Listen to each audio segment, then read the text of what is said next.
मित्रों, आपने अपने जीवन में चक्कर आने का अनुभव कभी न कभी जरूर किया होगा और हम लोग नॉर्मल समझ के इसे नज़रअंदाज कर देते हैं। लेकिन अगर बार बार ये किसी को आ रहा है, ये कई बीमारियों का सिग्नल हो सकता है। नमस्कार मित्रों, मैं डॉक्टर विष्णु स्वरूप। आज इस वीडियो के माध्यम से हम जानेंगे बार बार चक्कर आना किन बीमारियों का लक्षण हो सकता है और कैसे पहचाने कि मुझे चक्कर किस वजह से आ रहा है। इस वीडियो में यही बातें हम करेंगे और उसके कुछ उपायों के बारे में भी चर्चा करेंगे। समझाने का प्रयास करते हैं कि बार बार चक्कर किन बीमारियों में आ सकता है, ठीक है, और कैसे हम इसे पहचानें। अगर किसी को बार बार चक्कर आ रहा है तो सबसे पहले हमारे जहन में सवाल आता है, लोग कहते नहीं गाँव में या घरों में कि भाई कहीं बीपी लो तो नहीं हो गया। तो चलिए सबसे पहले बात करते हैं बीपी लो के बारे में। अगर किसी का बीपी लो हो रहा है यानी कि आपके दिमाग में ब्लड सप्लाई वो कम हो पा रही है, ठीक है। तो ऐसे में लक्षण कैसे मिलेगा चक्कर का, यानी कि वो बैठे हैं और उठेंगे तो उनको चक्कर आएगा, साथ में आंखों के सामने अंधेरा मिलेगा, अंधेरा होने लगेगा, ठीक है, कमजोरी ऐसे व्यक्ति को लगी रहेगी, ठीक है। तो इसको ऐसे पहचानेंगे। दूसरा कारण हो सकता है खून की कमी या एनीमिया होना। खून की कमी अगर है तो इसका मतलब हीमोग्लोबिन आपके ब्लड में कम है। तो ऑक्सीजन की सप्लाई करना हीमोग्लोबिन का काम होता है, यानी आपके ब्रेन में भी ऑक्सीजन की सप्लाई कम हो जाएगी, ठीक है।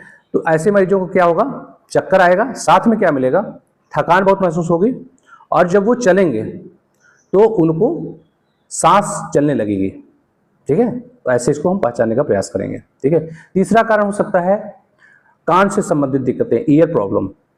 जैसे आपके इनर ईयर में अगर कई बीमारियां ऐसे होती हैं, अगर आपके इनर ईयर में दिक्कतें हैं तो चूंकि इसका काम बैलेंस बनाना होता है तो बैलेंस आपका बिगड़ेगा, साथ में चक्कर आएगा, उल्टी करने का मन करेगा और लगेगा कि पूरा कमरा घूम रहा है। अगला कारण हो सकता है डिहाइड्रेशन, यानी कि शरीर में पानी की कमी होना। पानी की कमी क्यों हो सकती है भाई, अगर बार बार आपको उल्टी आ रही है या बहुत ज़्यादा दस्त हो रहा है तो शरीर में पानी की कमी होने लगती है। ऐसे में क्या मिलेगा भाई, कमजोरी मिलेगी उसको, मुंह सूखेगा बहुत और लो बीपी होने लगेगा।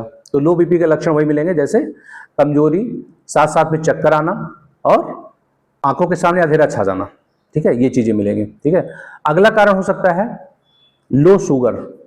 कोई अगर डायबिटिक पर्सन है और उनको दवाएं चल रही हैं शुगर की, ठीक है, तो कभी कभी शुगर की दवाएं तगड़ी पड़ जाती हैं तो शुगर लो हो जाता है। तो ऐसे में मरीज को क्या मिलेगा, शरीर में कंपन होने लगेगा, पसीना छूटने लगेगा, ठीक है, भूख बहुत ज़्यादा लगेगी, ठीक है। तो इसको ऐसे हम पहचान सकते हैं, ठीक है। अगला कारण होता है सर्वाइकल पेन की वजह से।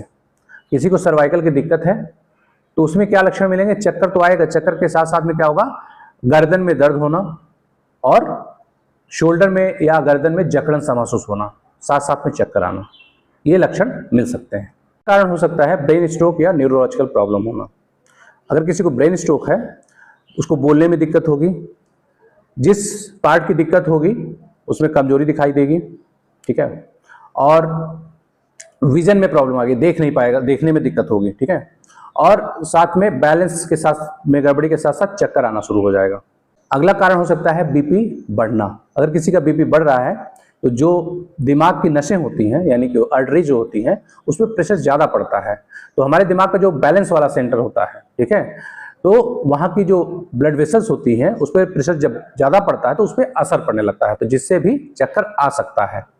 हमने इस वीडियो में सिर्फ उन बीमारियों के बारे में चर्चा किया जो साधारणतया घरों में मिलती हैं, ठीक है, उनके लक्षणों के बारे में बताया कि ताकि आप पहचान सकें कि हो सकता है हमें ये दिक्कत है, उसको नज़रअंदाज ना करें। तो अब हम बात करेंगे कि इसमें हम घर पे कर क्या सकते हैं। अगर लो बीपी की वजह से चक्कर आ रहा है तो पानी ज़्यादा पिएं और अपने खाने में नमक की मात्रा को बढ़ाएं तो बीपी धीरे धीरे संतुलित होने लगता है। अगर एक खून की कमी की वजह से है तो पहले कारण को पहचानें, कहीं आपका खून नुकसान तो नहीं हो रहा है। महिलाओं में अगर पीरियड ज़्यादा आ रहे हैं, ब्लड ज़्यादा जा रहा है तो हो सकता है, या फिर किसी को बवासीर वगैरह है यानी पाइल्स वगैरह है तो उसमें ब्लीडिंग जा रही है तो भी खून की कमी हो सकती है।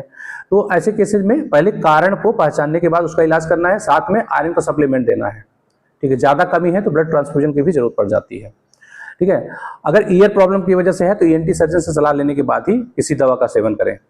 डिहाइड्रेशन यानी कि पानी की कमी की वजह से है तो पानी की मात्रा बढ़ाएं, ठीक है। साथ में हाइड्रेशन को मेंटेन कर लेंगे। ज़्यादा डिहाइड्रेशन है तो हम लोग सैलाइन का यूज IV लाइन से भी करते हैं अगर बहुत ज़्यादा डिहाइड्रेशन है। अगर लो ब्लड शुगर की वजह से है तो अपनी दवा में संशोधन कराएं, जो आप एंटी डायबिटिक दवाएं खा रहे हैं उसमें संशोधन कराएं, ठीक है। या किन्हीं अन्य वजहों की वजह से है तो उसको पहचानें। अगर सर्वाइकल की दिक्कत की वजह से है तो आपको सर्वाइकल की एक्सरसाइज डेली करनी है। साथ में कुछ दवाएं दी जाती हैं जिससे सर्वाइकल की दर्द कम होगा, साथ में चक्कर भी कम होगा, ठीक है। तो इन सब चीज़ों से हम घर पे थोड़ा बचाव कर सकते हैं, लेकिन बिना डॉक्टर की सलाह से कोई दवा ना लें। धन्यवाद। आज के वीडियो में बस इतना ही। अगले वीडियो में हम किसी अन्य बीमारी के बारे में चर्चा करेंगे।